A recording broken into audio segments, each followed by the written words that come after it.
नमस्कार दोस्तों। आज मैं आपके सामने दो घटनाएं पेश करूंगा। उन दोनों घटनाओं का कंपैरिजन भी आपको बताऊंगा और आपने खुद भी उन दोनों को कंपेयर करना है और फिर अपना सूझबूझ से भरपूर डिसीजन लेना है कि क्या हम वाकई लोकतंत्र में रह रहे हैं या फिर हम मंत्री तंत्र और अफसर तंत्र में जी रहे हैं।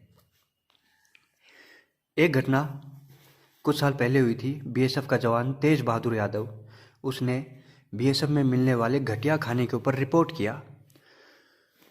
उसने वीडियोस बनाए और फोटोज़ खींचे और वो उसने सोशल मीडिया पे अपलोड किया, जिनमें उसने बताया कि बीएसएफ में जवानों को बहुत ही घटिया स्तर का खाना दिया जा रहा है, जबकि इनको बहुत अच्छे स्तर का खाना लागू है।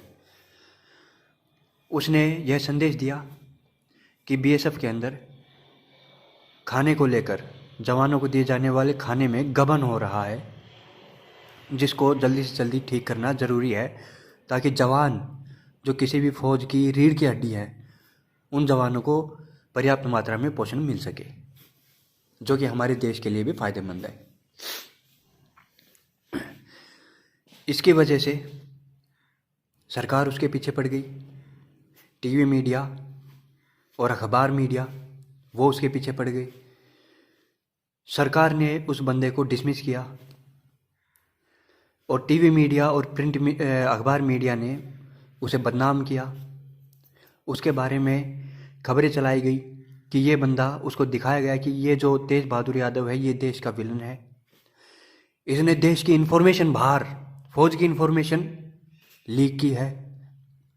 जबकि मैं आपको बता दूं कि वो कोई कॉन्फिडेंशियल इन्फॉर्मेशन नहीं थी, वो एक गबन के मामले में आता है, जो कि सूचना के अधिकार के अंडर भी आता है। तो अगर जो चीज़ सूचना के अधिकार के तहत आती है वो कॉन्फिडेंशियल नहीं है तो उसके खिलाफ ये बातें बताई गई कि इसने जो बात बोली है उसकी वजह से भारत का अंतर्राष्ट्रीय स्तर पर भारत की बेइज्जती हुई है। दुनिया के देश भारत पर हंस रहे हैं, यहाँ तक कि पाकिस्तान को भी बोलने का मौका मिल गया है। वहीं दूसरी तरफ अभी हाल ही में एक घटना हुई है। प्रधानमंत्री नरेंद्र मोदी पंजाब गए थे। पंजाब में जब अपनी रैली के वेन्यू तक वो जा रहे थे, तो बाई रोड जा रहे थे, तो रास्ते में बताया गया कि कुछ प्रदर्शनकारियों ने उनका रास्ता रोका। इस संबंध में कुछ तस्वीरें भी पोस्ट हुई हैं।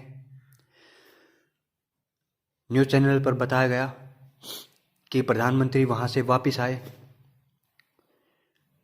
जो प्रदर्शनकारी थे उनकी वजह से वो आगे नहीं जा सके, वहाँ से उनको वापस आना पड़ा। और एयरपोर्ट पर आने के बाद उन्होंने बोला कि चन्नी साहब को धन्यवाद देना, मैं जिंदा हूँ। और जो हमारा टीवी मीडिया और अखबार मीडिया है, उन्होंने खबरें दिखाई कि प्रधानमंत्री नरेंद्र मोदी को पंजाब में जान का खतरा हो गया था। जबकि जो जो तस्वीरें उस घटनास्थल की निकलकर सामने आई है, उनसे स्पष्ट है कि प्रधानमंत्री नरेंद्र मोदी के नज़दीक कोई भी प्रदर्शनकारी नहीं था।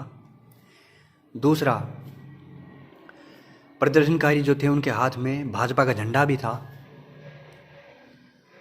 चलिए, ये जो है दूसरी बहस का मुद्दा है, इसको नहीं लेंगे हम।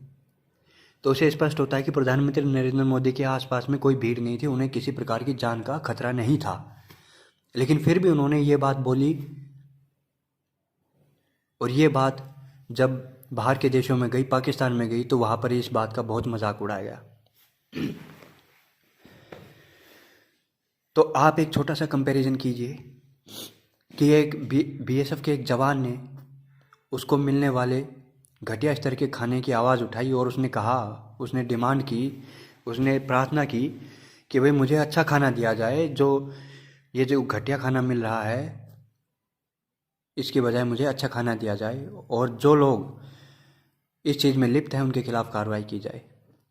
एक तरफ इस घटना को रखिए, दूसरी तरफ ये सोचिए कि देश के एक प्रधानमंत्री ने ये बयान दे दिया कि वो उन्हीं के उसी देश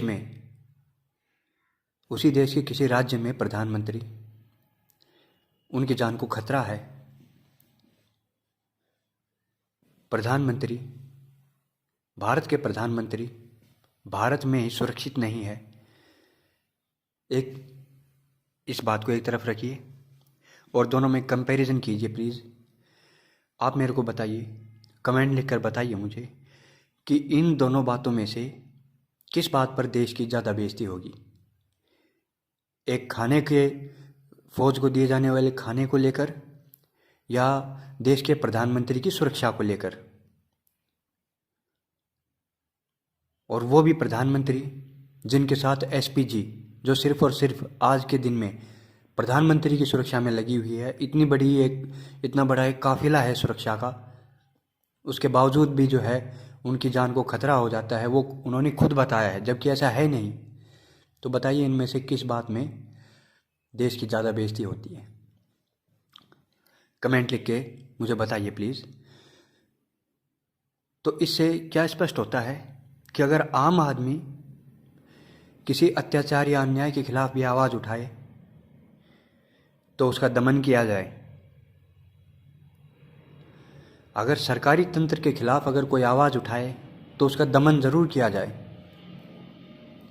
और जो टीवी मीडिया और अखबार मीडिया है वो इस चीज़ में सरकार का पूरा सहयोग करते हैं। सहयोग क्या करते हैं? लोगों को गुमराह ही टीवी मीडिया और अखबार मीडिया करते हैं। एक ही बात को बार बार बताकर लोगों को मजबूर कर दिया जाता है कि लोग उसी बात को सिर्फ सच माने।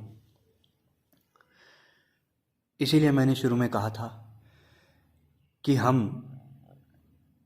नाम मात्र को लोकतंत्र जी रहे हैं, जबकि हमारे देश में मंत्री तंत्र और अफसरशाही तंत्र है। तो आज का ये वीडियो इतना ही था। आगे फिर किसी मुद्दे पर वीडियो लेकर आऊँगा। तब तक के लिए धन्यवाद।